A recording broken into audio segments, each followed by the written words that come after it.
Let's do a quick recall of what we did last day. So we discussed that there should be a function. We haven't written the implementation. We just discussed on the skeleton of the function, what the ideal parameters should be and what should the return types be. And then we went on to to discuss that whether we should let the program assume that we are providing the current working directory, or should we provide the absolute path for the text, for the file. Today we'll probably start with writing the actual test for this particular function. What I think I should do is move this into the main.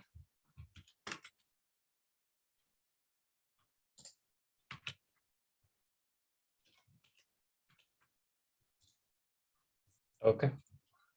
Yeah, all right, makes sense. So what's the first test then that we write?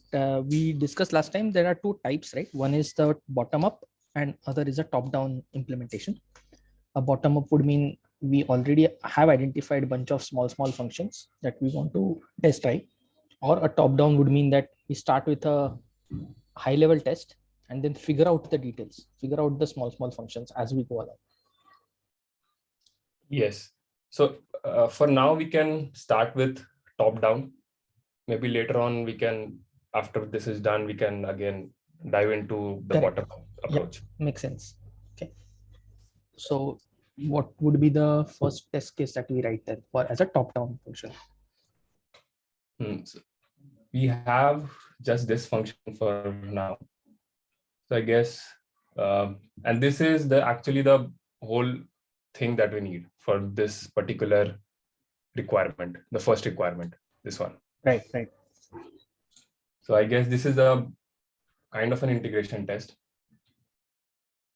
Yeah. Maybe let's start from this one. Yeah. Start testing this particular method function. Okay, I'll write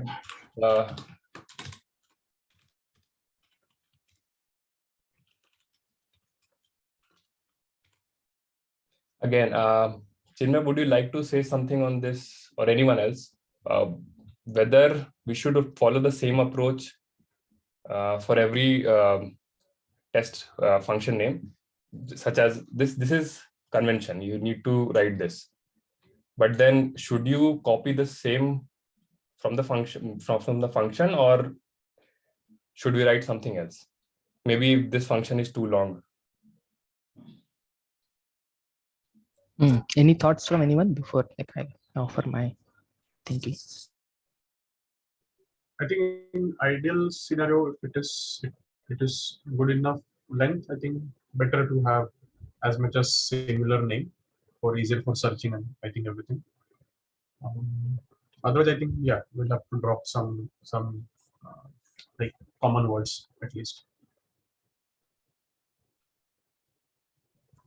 Yep, I also agree with Siddharth. I guess similar. So far, I've been using the same convention what I've used over here. I just write test before the actual function name. Like, I have one question. Like, if there are many test functions, right? So how to identify if there are two test function? So how will the name look like? Okay, in that case, what I had done in one of the projects, and what I did is I created a structure which had test names. So let's say I was testing this particular method, and I would run maybe 3-4 cases on this, and each case would have a separate name. For example, search in file doesn't exist. Maybe search in file 5 matches are there, something like that. Okay.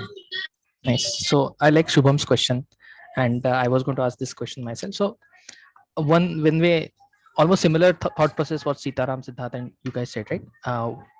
Another way I want to offer a perspective how I think about it. When I write the test case name, I always think, what will this test name, will it give me enough context if it breaks? Imagine the whole point we write test cases is to test our code, right? Our test driven, yeah, whatever, that's a separate again conversation.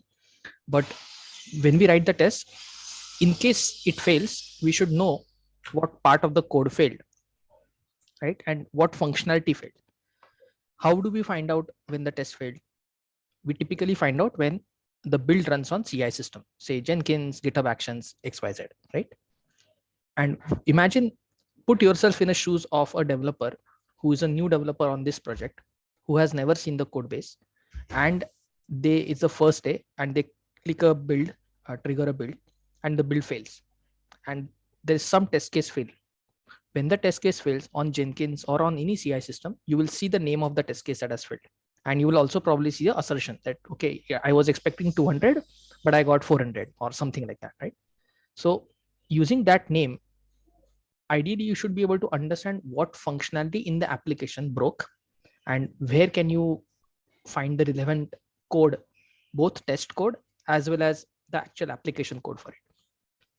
So that's one other way I think about it. So when what that means is, then we have two options, especially in Golang. If we talk about Golang terms, then Golang has an option to do example based test, where you can actually write these examples as JSON structure or YAML or any structure for that matter. And then you write a single test case, which will run each of these examples as a separate test case in itself. Do people know what I mean? So, Yeah. okay, let me maybe give an example for someone who's not familiar with Go that much. Imagine we have an add function, right? Add basically just a plus b and returns that. It adds two numbers. We can write a test case, okay, 1 plus 2 should give 3, 5 plus 9 should give 14, 0 plus 1 should give 1. These are the examples. So what we can write these examples and the expected output in some tabular format or in an example based test format. And each of these examples are run as a separate test case. So if something fails, then we would actually get a failure saying 5 plus 9 should be 14, but I got 13 or I got 15, right? So that particular exact example will be highlighted to us. What that allows us to do is, in case of a unit test, search in file, in this case, we are writing the test case. It's more like an integration test, if you want to think about it that way, where we're actually going to read from the file and it depends on some external data, like a file being present and whatnot. Then in that case, even if we name it as search test search in file, should be okay. And as we write more and more test cases for the 0, 1, many, and the error cases, we might refactor the names to make them either separate cases, test cases themselves, or a single test function, but multiple examples in that. It really depends on which way we go. Based on that, the naming can change of the function. And it is, that pattern is well known as a table driven test. Correct. Yes, I forgot the name. Yeah, table driven test in Golang. Correct. Cool. Yeah. So let's have an example as well on it, if you would like to see. See this, for those who are not familiar with table driven tests, this is what Chinmay was talking about. You have these examples which you already set up, and then for each case, the same function is running, and then it will test every case. So one way is this, and the other way is maybe you write separate function for separate cases.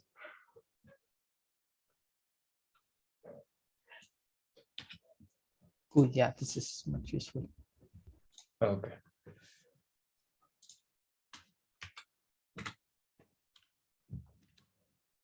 So we'll proceed with just one function, and as we go on, if everyone agrees, then we can add cases to the same function.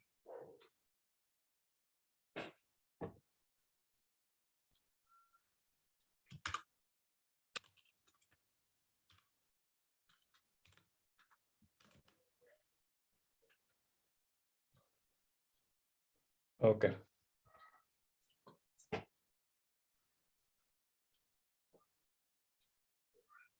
So how do we start testing it initially? I mean, the first time that you haven't implemented the function search in file, how do you test it? I mean, are you suggesting that we should check on nil, and if nil is provided, then fail the test, or do you check the actual logic, how the test should be when the whole function is complete?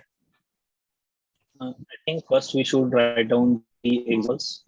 That means input, what will be the input and what will be the expected output for that particular example. So we will list down all those examples first. Okay, yeah, great. So in test now, how I think about it is there are typically 3 parts in a test case, like always, that you have to think about. They are called given, second is called then, second is called when, and the third is called then. So you almost, if you want to write, just write in comments given, when, and then as 3 lines. And I'll explain inside the test case. And I'll explain what I mean by each of them. Yeah, so one is the given, then other is the when part of it, and the other is then. So you almost read it like, given I have this data and this setup of the test case, when I do this action, then I want this to happen. So that's how the thought process is of a test case. Like, given I have, what are we testing? We are testing search in file functionality here, correct? So how we think about it is, given I have a file that contains some data and I have a search string that I want to search in the file, when I call a function that is called search in file by passing these parameter to this function, I expect the result to be ABC, XYZ, whatever the result be. Does that make sense? So any test case will always have these 3 demarcations. A given is kind of like a setup in a test case. When is the action that you are testing? So it's a class under test, or it's called a system under test, or you can call it like a function under test, right? What is the functionality you are testing? That's the most important part, which is the when part. And the third is the assertion, which is, okay, when I actually make a call to this function, what do I expect the result to be? And is the result same as what I expected it to be? Then the test case will pass, otherwise it will fail. And the way to think about writing the first line in a test case is to, okay, let me actually ask you the question. If you understand these 3 points now, where will you start from typically? Will you start with a given? Will you start with a when? Will you start with a then part?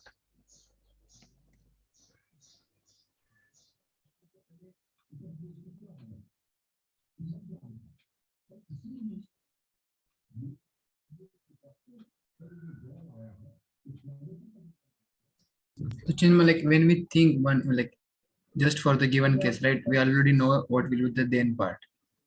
So if there is no file exists, so I know that there will be an error automatically. 61 new ads. Yeah, so it depends what are we testing in this function, in this test case. Are we testing the find not found error? Are we testing the happy path? What is this test case about? So let's actually get that in agreement. I believe we are testing the, like, we can start with testing negative path also to start with if you want.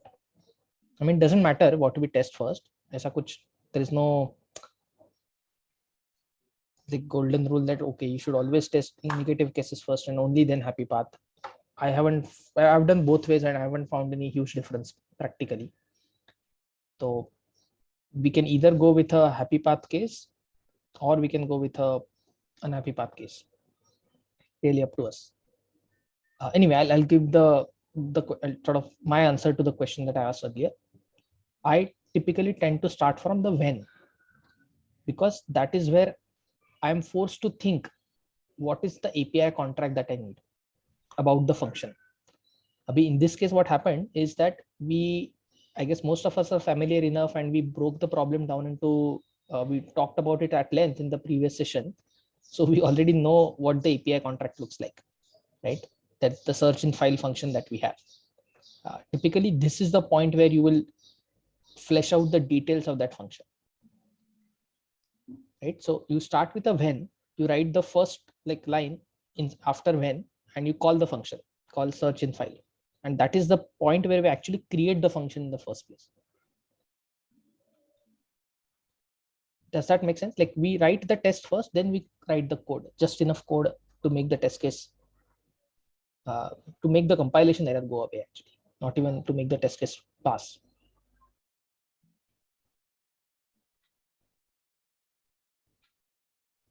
Right. So yeah, Mohit, if you want to in the when, after when, if you want to write like as a enter, like add enter and then make a call to the search in file function.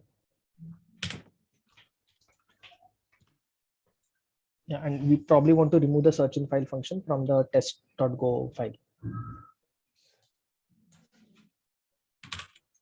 Yeah, if you want to remove the all the upper the stuff on the top, feel free to do that as well. Like no problem. Yeah.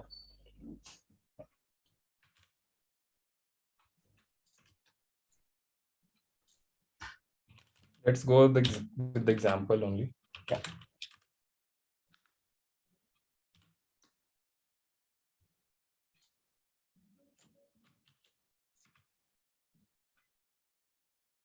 Okay. When is done. And we are expecting some output from this, which is an array of string and an error. So let's say we call it matches and then error. Or usually in test cases, we call it got. Yes. Yeah. Correct.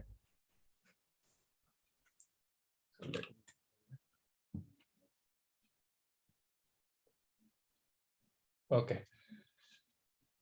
Then maybe we proceed with the given, right?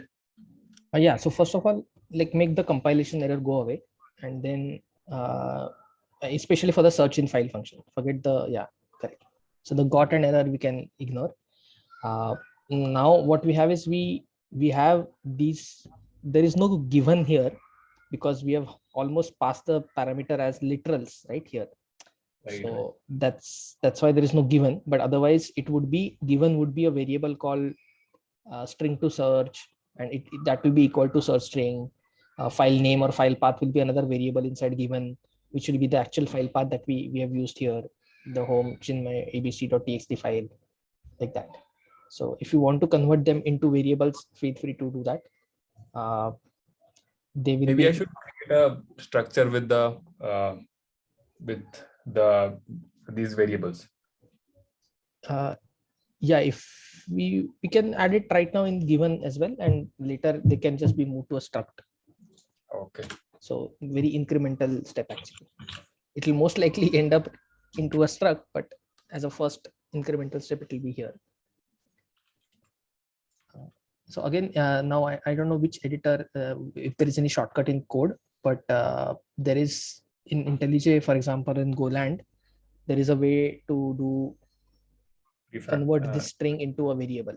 So there is a way to shortcut to even convert a string into a variable, and that just takes care of you cut pasting the file or that string and then adding the colon equal to and whatnot. But yeah, go on. For now, let's do it this way. But try to figure out if there is any shortcut in the VS Code. So that is one reason I like IDEs more than code editors, because editor is it makes you do more work, whereas IDEs are they do most of the work for us. Right. Cool. So yeah, the next step now would be to do the then part. Okay, if I have this, when I do this, then what do I expect? Okay. We usually call it want, I guess, here. Yeah. So want is that totally depends on what this file contains, what we are expecting. Yeah. So maybe at this point we will have to create a file. Right.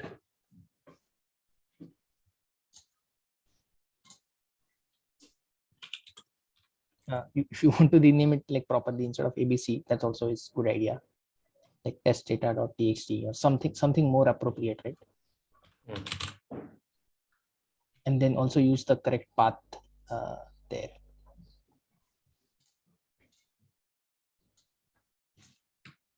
So the moment we do this, now you will see a problem that whoever wants to run this tomorrow in their machine, they are going to have an error. Right, with this file path. correct? Because we don't have Mohit as a user on our system. We don't have this exact path. Correct. I think let's go with the just file name at this moment, because using the current rate, that should be fine at this point. Yeah, /test data should fix it. Okay.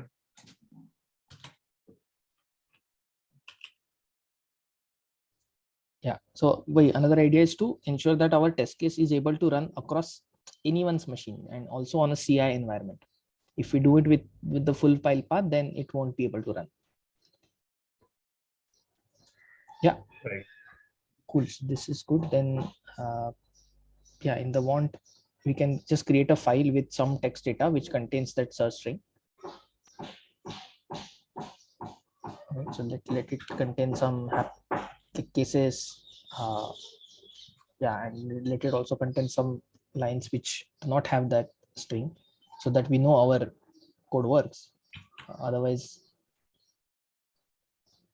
yeah. Right. One is a positive case, another one is a negative case. Okay. Yeah. This shouldn't be returned. Correct. Okay. What we want is this. We should get.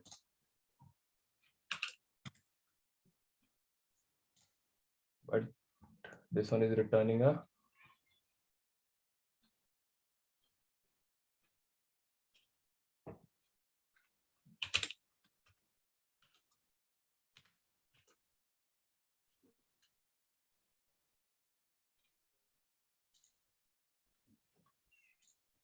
Yeah. So we need a array literal, right? Because we are returning an array or a slice basically from the function. yes. Yeah.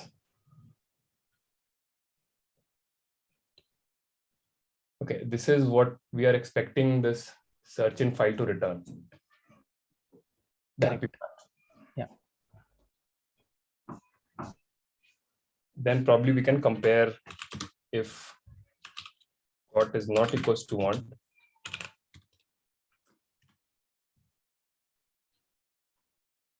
But since these are arrays, I don't think that we can compare like this. Yeah, reflect Reflect.d equals. right? Yeah.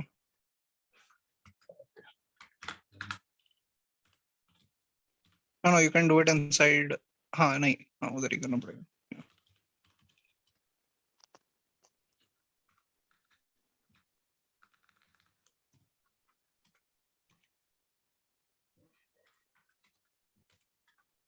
If they are not equal, then maybe we can send an error.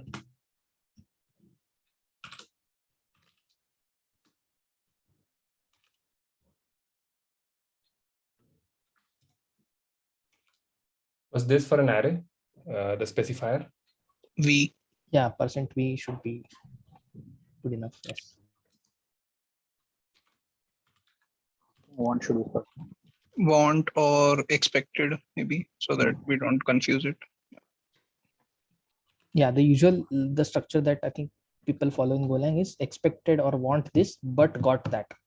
Acha. Like you write what you expect first. Like I expected it to be 10, but I got 9. Okay, understood.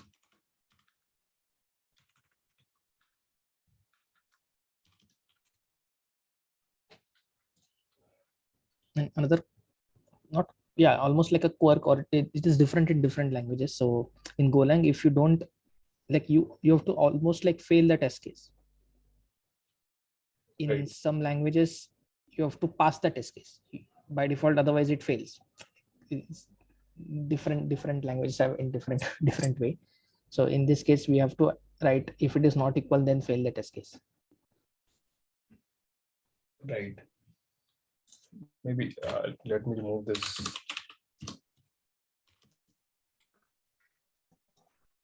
And the first set should be yeah, if error, we need to set the error as well. If we are not expecting error, How I should think we for now handle just that? ignore the error, maybe. Like just put a underscore. Yeah.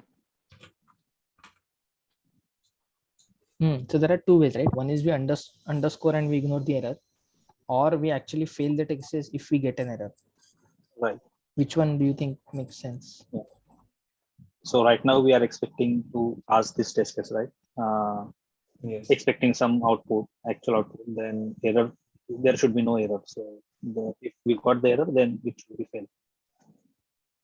Yeah, actually, so the file has two things. So it'll give one correct and one wrong. So we should handle both of them.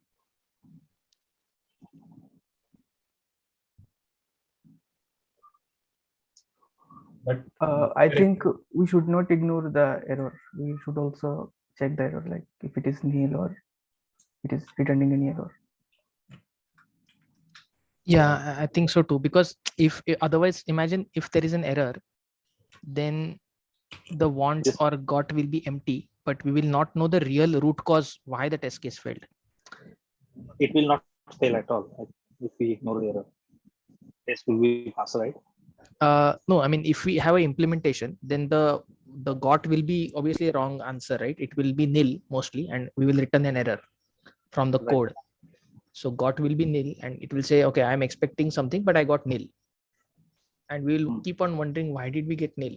Oh, because actually there was an error. So what we should do is we should not ignore any errors, and we should make it explicit that the test failed because like there was an error. So we almost literally like we were not expecting an error, but we got this error, something like that in the test case. Or we can just say, okay, t.errorf, and the error like failed with error, something like that, so that it could fail with file not found, it could Yes, fail yeah. with permission issue or whatever.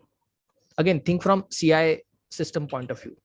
Imagine this is running on some CI where this file doesn't exist for some reason. So you would want to know why the test case failed. Not because it couldn't find the search string, but because the file itself wasn't there in the CI system somehow. Right.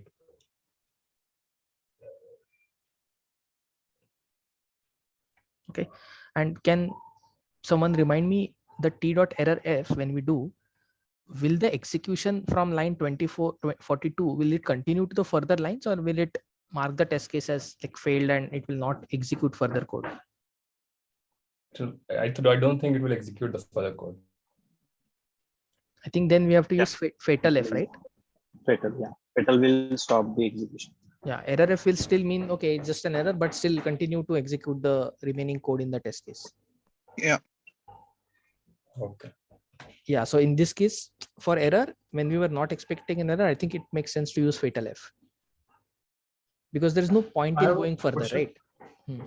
Right. Then should that be the behavior of the test framework itself? I mean, for example, in a situation where I want to see what all tests failed, so there, like you are controlling that in the code itself. Would it be possible that I run a flag like stop if failed, which only stops with even one test fails at that point? But if I just want to run everything and see what all fails, Yeah, that's a good one. is this possible? Yeah, I don't know in Golang what's the usual practice. Like I have, like at a very high level, what I've always used is let all the test case fail at once. That is what the practice that I've used. It has pros and cons. Okay, like for example, you might want to reduce your CI build time, and you might say, actually my unit test build takes, like if it takes longer time, obviously that's the thing that you want to fix ideally. But if running test case like takes 10 minutes, right, this is just the unit test, and you have a one test case failing, why do you want to run others? That is one question that you might ask, right? On the other side, I have so many times seen in practice that when one test case fails, we push the code, okay, and then we run the build, that test case passes and something else fails. So you Right. almost feel like, actually I want to know all the test cases that fail at once, then that way I can fix all of them. Again, this is typically a case where you should not have many test case fail at once, then you are really doing something wrong.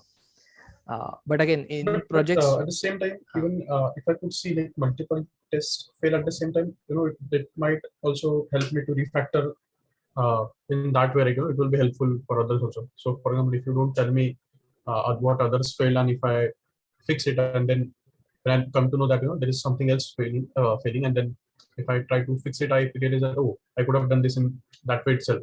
Then it would have prevented both of these. So something like that. Just a hypothetical situation. Correct. Ideally, what you also want to do is locally, you want to run all the test case before pushing. And that's why typically we should strive to have unit tests run as fast as possible. It should not take like 10 minutes to run unit test. Then we have some other problem in the test cases. So ideally, any line of code change that you do, the relevant test cases should be run. And just before you commit and push, you should ideally run all the unit tests once locally on your system. There should be a single command to run all unit test cases, like make test or something like that.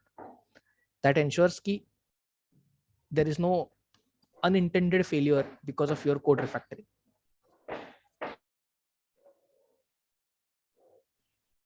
Okay, cool. So we can use Fatal F for now. We are like, it's a first test case, so kind of okay for now, I guess. And correct me again, someone, maybe Kalpesh, if you know a good idea, like Fatal F, if we had multiple test case, the Fatal F would mean this particular test will not run, right? The other test cases will still run, is it?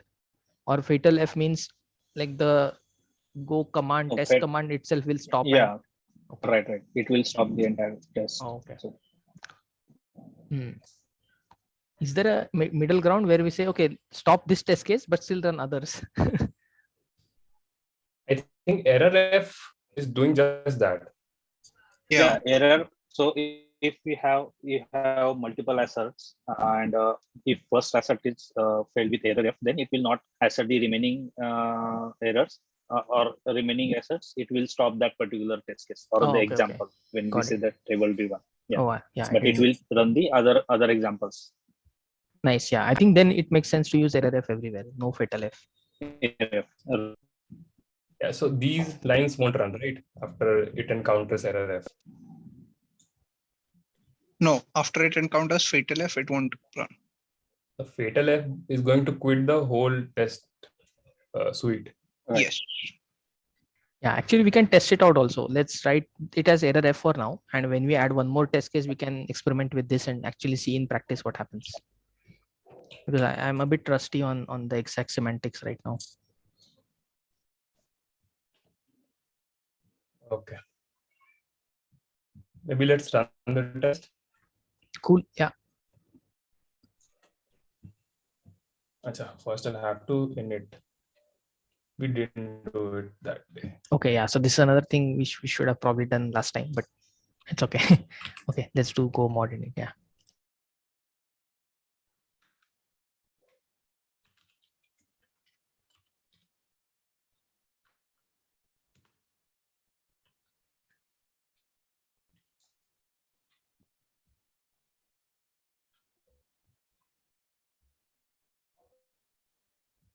Okay, expected this, but nothing. Yes. So what is important is that the test case that we write should fail for the correct reason. That is very important. If the test case fails for the wrong reason, it is still something that needs to be worked on. So typically in TDD, the cycle that we follow is red, green, and refactor. Okay, the red means typically in a good text editor or a IDE, you will see this failure in red. So that is why it was called as red. That you see a color red of the test case failing, right? So that's the red cycle which we are in right now. That we have a successful failure of sorts. That meme, right, where task failed successfully. We have that right now. And the test case is failing also for the correct reason, where we are expecting it to be a particular value and we got a nil or an empty value. So that's a correct failure. What we need to do now as a next cycle, next step is the green part. What that green means is just write enough code to make the test case pass. Don't do more than required. Just write enough code to make the test case pass. And then after that, the next step is refactor, which is what we'll come down to when we talk about it next. So now let's go back to now this is a time where we actually get to write the production code. Okay. So we go to production code and we want to write just enough code to make the test case pass. Right. So what do you think is a way to write enough code to make the test case pass? Return the search string. Yes, that would be the like that would be one way, right? Where we just hard return the slice as an return type with a hard coded string. That is one way. You might argue like, But then when do you write the implementation? correct. You might say, I mean, what the hell? Like this is this is clearly cheating, right? So although this answer is, I mean, correct, there is nothing exact, like there is no right or wrong. But yeah, you could do this if you are really following baby steps and really learning like one step at a time and really practicing. Okay. So if you want to do that right now, we can do it, and then we can go into a refactor phase where we say, okay, we clearly know this is a problem, we need to fix it, so let's write the code. If you want, we can skip this thought exercise and just say we have done this once, and now let's actually write the proper code to make it work. Does that make sense? Yeah. Okay, so now we have to write the, again, then the question is the same question that I'll ask. What is the minimum code that we can write, we want to write to handle, to make this test case pass? If we do a correct implementation, the least we have to do is read the file. I mean, open the file, read the contents, and then do a match on it. Yeah. Does anyone disagree with this? Or do they have any other clever idea that can actually make it work?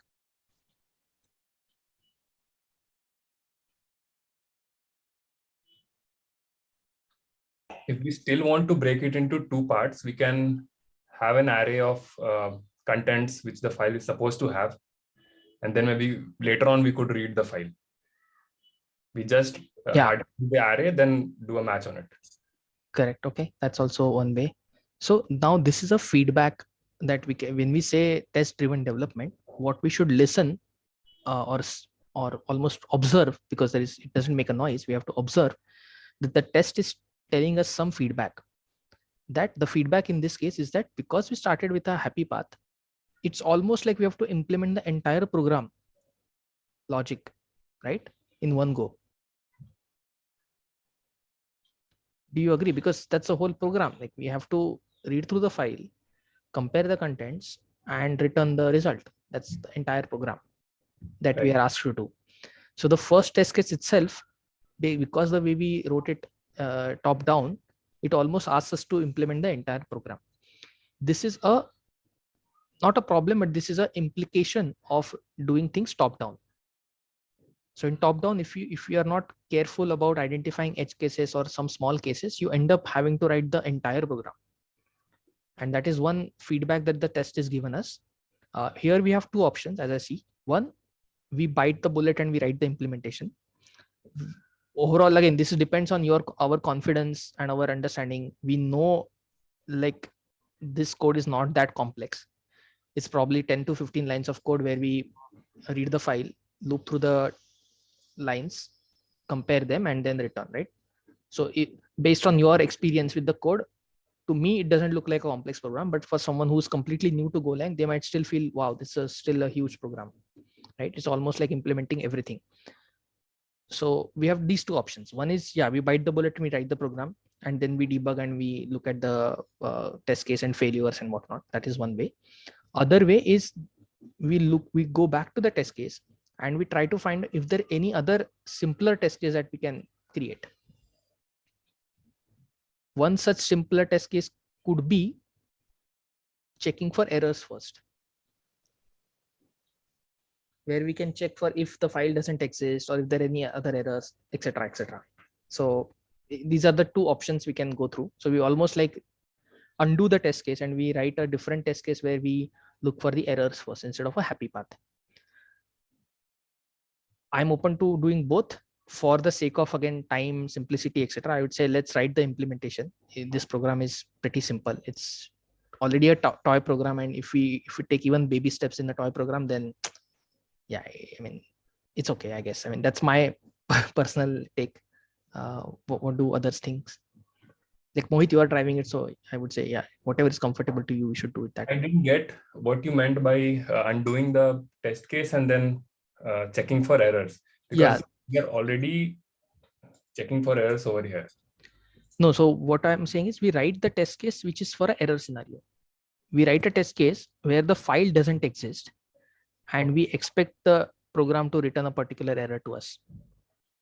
In that case, want should be that file doesn't exist, or maybe an error. Yeah, the want should be the error.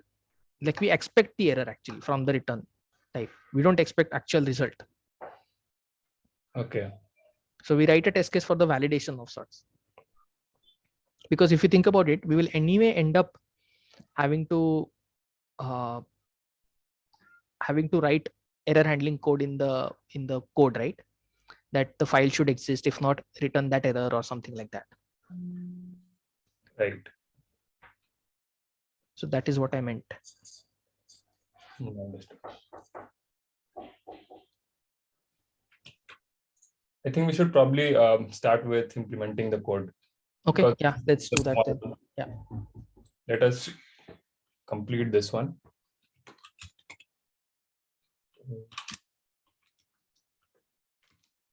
And Chinmay, one thing I wanted to ask, how do you test, let's say I refactor the code later on to open the file and read the contents into a separate function. Then how do you test that? Yeah, we'll come to that, but the short answer is that's why the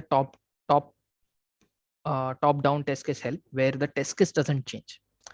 Internally, you may have one function returning the value or 100 functions. For the test case, the behavior doesn't change. Okay. So you are anyway, like you don't have to write a separate test. You can if you want to for that separate small function, but you have that function already tested as part of the bigger integration test case that we have already written. So that's why we kept on saying the test that we have is not, I mean, technically, yeah, it is a unit test, but you could also argue that it's the entire functionality of the program. So it's an integration test. Right.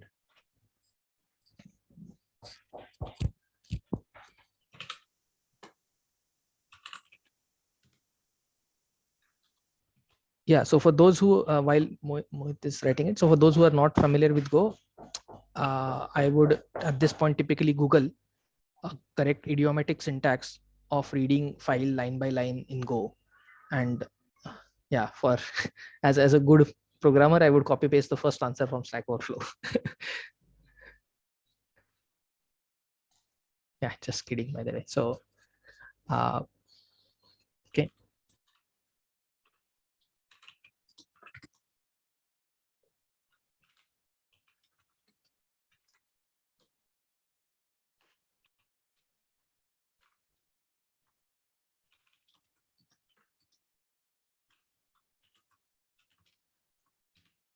Yeah, so looks like Mohit already has done his homework and he knows exactly what functions to look for, etc. Which I wouldn't. Because I had done this already before. Okay. Yes. Otherwise, if I had to do it from zero from the start, then ideally you would have to look at someplace. Correct. Okay. Got it. Nice. Yep. Thank you for saving our time. So in pair programming, typically this is a part where we branch off and we like do, I mean, let's say if two people were pairing, right? We would both like one, let's say whoever is not driving, like Mohit is say driving the code.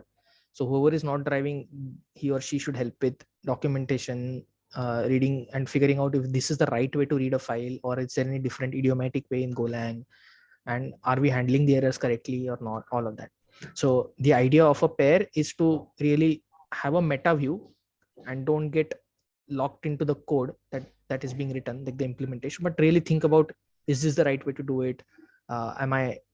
Think a meta view, basically. That's the purpose of a pair.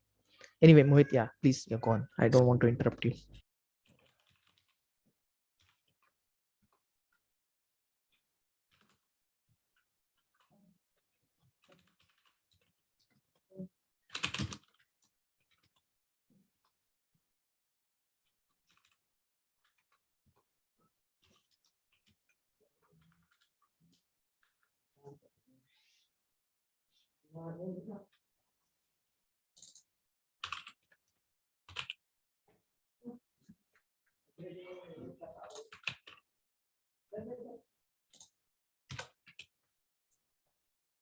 Yeah, I guess this is it for this function. In case there's an error in opening, we return an error with the this slice as nil. Otherwise, if we do a successful match on it, whether this input is empty or not, that is not a concern right now, but the error should be nil at this point. We need to match the input to search. Right. Sorry, I had just written the content. Okay.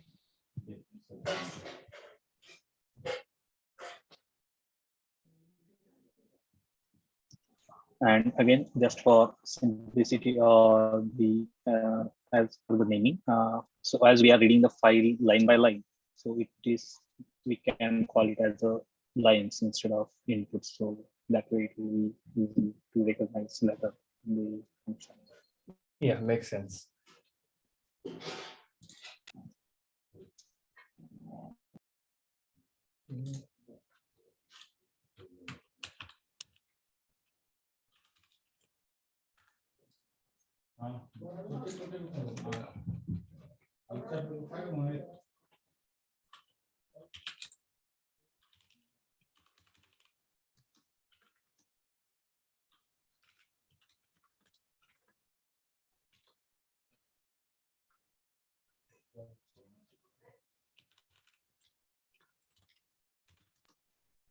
Again, at this point, instead of, so now we need to, for matching, we need to run a for loop for the lines, right? Again, Right. so instead of that, we can match that in the same for line at the same time.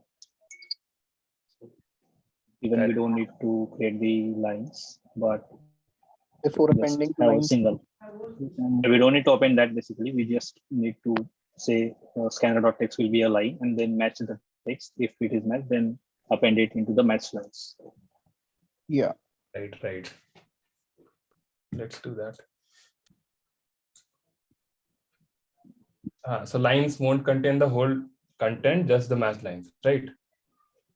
Yes. So you can rename the lines itself to say it's a match lines. Okay. Kalpesh is taking away all the refactoring, like he's refactoring already. So yeah, but cool anyway.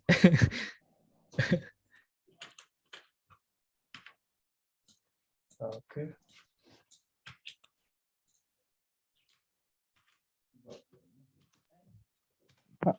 Inside the for loop. Sorry. Inside the for loop, scanner.scan and then check if So scanner.text. Mohit, Yeah. what we want to do is we don't want to create the entire file in memory. So anyway, because you're scanning the file line by line, why don't you search in that line itself? Why do you want to create the entire file for searching later? Yes.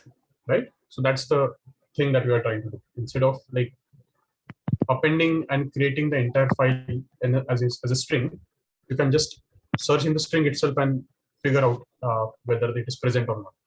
And if not present, then only check the next line. Right. Okay, I'm just writing down the search pattern. I'll get into the loop. Yeah, sure. So yeah, again, one thing to note is that we don't want to dictate the code. That's what Mohit has to figure out. Correct. That's a very important point that Sitara mentioned, that we don't want to overwhelm whoever is writing the code and tell them, oh no, line 17 pe jaake ye change karo, wo karo. That's, then we have failed at pair programming. Ideally, our job, sorry, I'm talking Mohit because I have to right now, but our job is to agree and discuss the overall approach and let the person who's driving the code, let them write the exact details of the code. Once they are done, then we can look at and ask them to look at it again and say, okay, should we change this variable name? Do you see any problems, etc. So that gives them some time to catch up, because it's very hard. Once you do more of programming, you will realize that driving code while listening to instructions and going, I almost call it like zooming and zoom out. So Mohit is the one who's zoomed in right now. All of us are zoomed out because we are sitting at our desk, just looking at the screen and thinking, right? We're not writing the code. We don't have to have a muscle memory of, okay, I have to press this key, then colon equal to, we don't have to remember syntax, etc. So, I mean, long story short, I'll let you continue and write the code, Mohit, and then we can, once you're done, then we can come back. Okay. What I can do is, before writing the line, I can maybe say what this is meant for.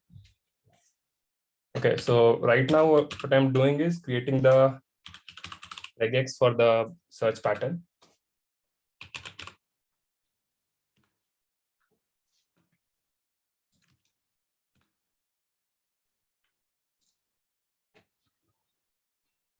And if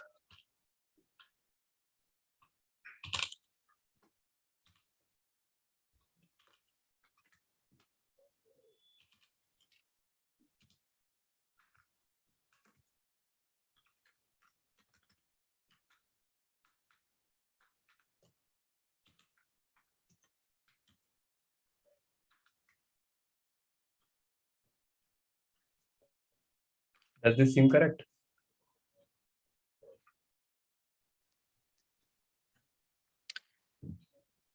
Yeah.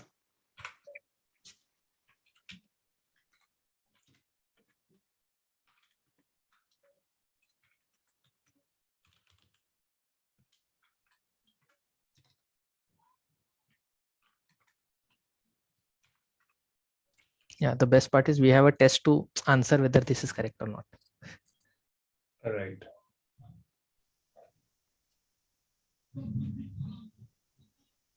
Okay, let us try the test again. Yeah, this passed. Is it possible for you to open the main.go in the left side of the editor where there is readme? And we'll look at the test on the right side. Yeah. How do you hide this?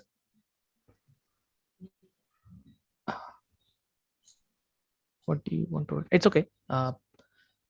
So we were at a stage where we had a red, right, failing test. Then we are at a stage right now where the test case is passing. And typically what I do is, if the first time I write the implementation, the test case passes, I usually get suspicious. Okay. And I almost go and modify the input or the some test data to just make sure the test fails again and it is passing also for the right reason. That's what I kind of tend to verify. So one way to verify that would be to remove the line from that search string from there, and then save the file and then run the test case again and see if it fails now. Okay, it failed. And does it fail for the right reason? Okay, it found this, but it got empty. But nothing. Okay, so then it is failing for the right reason. And if I go and add another, like go back and undo this and copy the search string in the second line also, I should get a failure, but it should be for a different reason. Right, it got 2 matches. So this builds the confidence in the code that yes, my code is indeed passing for the right reason, and indeed when it fails for the right reason. So all the parts are correct. Does that make sense? Yes. So it's a very small, like, hygienic thing activity, but this is what I end up doing all the time. Okay, we can go back to the test data and undo the file again. And quickly, we have only 2 or 3 minutes remaining. So let's now do the third phase, which is refactor. And now this is a point where we could talk about all those points, right? Where are we reading the file multiple times? Then can we actually just do it in a single for loop? So we, as an experienced programmer, they will immediately see that. Like Kalpesh has been writing programming for a decade and more, so he immediately saw that, right? Mm-hmm. Whereas for a newcomer, it might be, okay, this is a time where you get to think by looking at your code as a third person's view.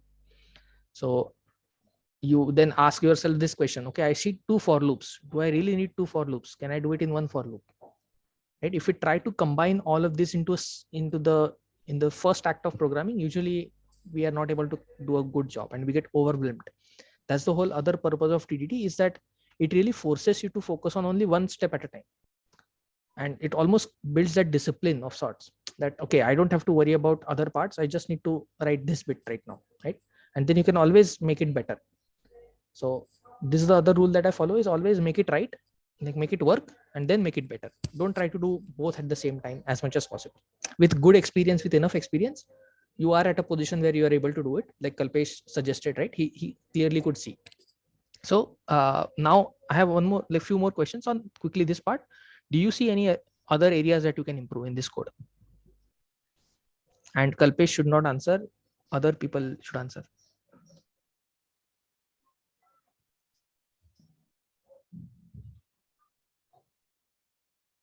Instead of regular expressions, maybe just do a string dot contains. Okay, that's a good one. Yes, you also see those squiggly lines on line 25, right? So Yeah, error handling for line 25. Yeah. yeah, so I always, again, keep your editor, like use the editor features, like understand what it is telling you and listen to it and look at it, right? There is one more major important error case or error scenario that is kind of missing in this code. Can anyone apart from Kalpesh or Sitaram, can people find out?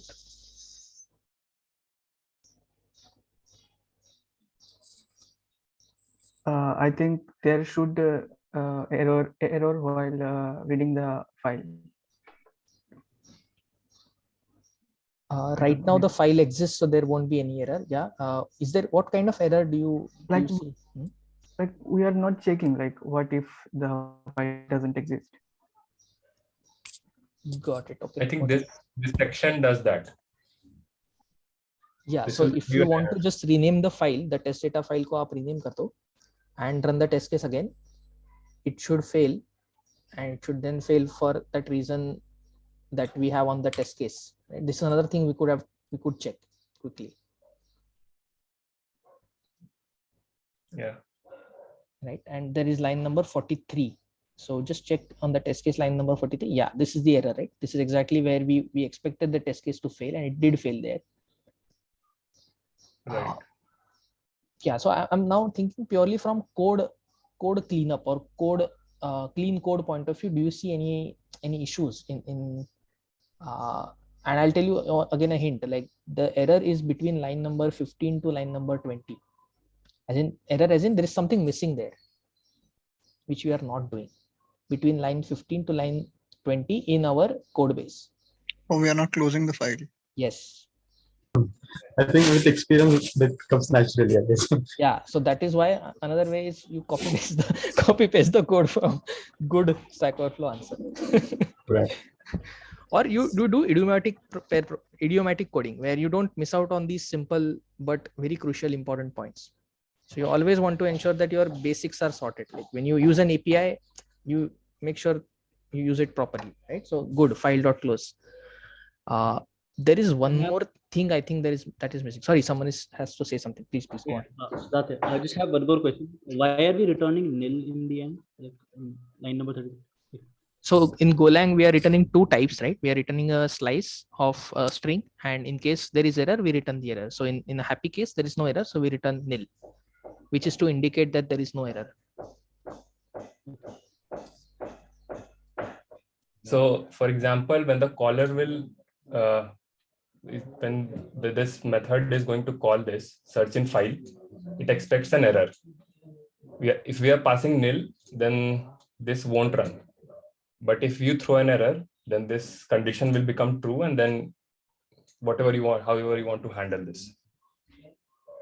Correct. There is almost like a meme in Golang where the line like 42 to 44 that you see, right? If error not nil, then do something. That's almost like a standard thing that you will see in the Golang code base. In fact, if you were to do a word frequency analysis, I bet you will find this particular code block repeated like thousands of times in bigger Golang code bases. So this is Error just checking, so this is how Golang advocates that you do error checking. You always check for errors immediately after the function call, and it is a very standard and accepted convention that any error, any function that can return an error should make it explicit and return that error, so that the callers can either handle it or they can propagate it upwards. So there is a saying called handle or declare. wherein you either handle the error as a caller of a function, or you declare that you don't handle it and you throw the error again. We don't have an example of that exact scenario right now, but as we get to more complex code, I'll show you where when that occurs. Cool. Yeah, Shubham, go on, please. Should we also check that search string is nil or like it is empty or not before like checking into search pattern? Yeah, search string is nil. Yeah, this comes down to that preconditions and post conditions part. This won't be nil. I think this will be an empty string. Correct. Yeah. So by default, Golang has 0 values for functions, or sorry, not for functions, for variables, and a string variable is by default 0 value is empty string. So we don't need to check for nil check here. Yeah, and I don't think we can call the function even without providing. Correct. Yeah, a nil is not a valid string object, or string, not object. What do you call it in Go? Valid data type for string. It has to be an empty string. Okay. Right. There is one more error that I think we should handle, which is the scanner.error. So that is again comes down to really knowing your API as well. So after line number 33 in the code base, there should be a way to, or we should handle the scanner error. Again, if you look for scanner documentation, they will tell you a correct way to use scanner and how to handle these errors and what to do in case there is error from scanner. Okay. Yeah. So. Okay. Yeah. So I think this is it. Like we are almost like 1 hour or more. So at this point we can commit the code change, and next time we can add the error for scanner handling. By then, who's going to drive the session next time? Do we have any nominee? I could do it, Chinmay. Okay, great, thanks. Yeah, so please ensure that you have this setup locally on your machine, like we've done, and yeah, it will become more complex as we go.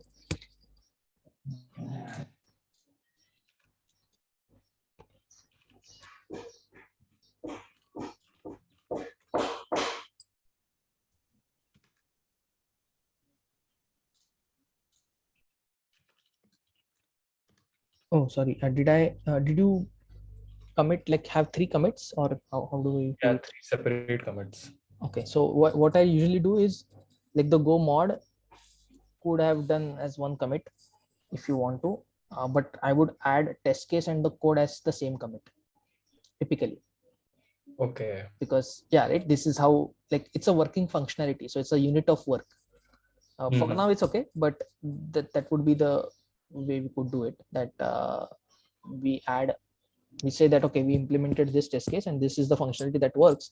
So one good thing that you see right now, please, yeah, feel free to do it right now, add test for this, yeah, and push that, it's okay. But again, the idea is that at every point in time, we always ensure that we have code base that is in a working condition, and we have a test case for it which is in a working condition. And that's anytime we have this, anytime we complete this red green refactor cycle, that's when we commit the code. And the overall idea is to shorten this cycle and write small tests, make small commits, keep improving the code in a small batches. Like that batch size has to be as small as possible. Yeah, right. We forgot to again push this, right? So again, we are now making separate commits.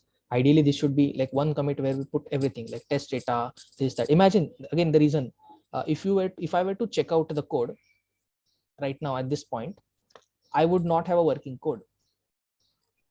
Right. Because every commit will result in a build on CI system. And if we push one thing at a time, then the CI will fail. Like if we just commit the test case without the test data file, it's not going to work. The test case is going to fail. Correct. Right. So that's why always make a unit of work as a commit. Right. A commit can and should contain multiple files. It should not be that for every file there is like 1 commit. Okay. Cool. Yeah. Please. Yeah. Just make the commit right now, and next time we'll follow this practice. Okay, so next time what we will do is we'll add more tests. We haven't handled a lot of error scenarios. We'll try to then, once the whole first requirement is done, we'll try to implement the second requirement. Right? Yes. Cool. All right. So we'll see you again on next Tuesday. And who's going to lead the session next time? Suraj, right? Yeah, I am. Cool. Awesome. All right. Thanks, Mohit. Thanks, Mohit. Bye. Thank you, Mohit.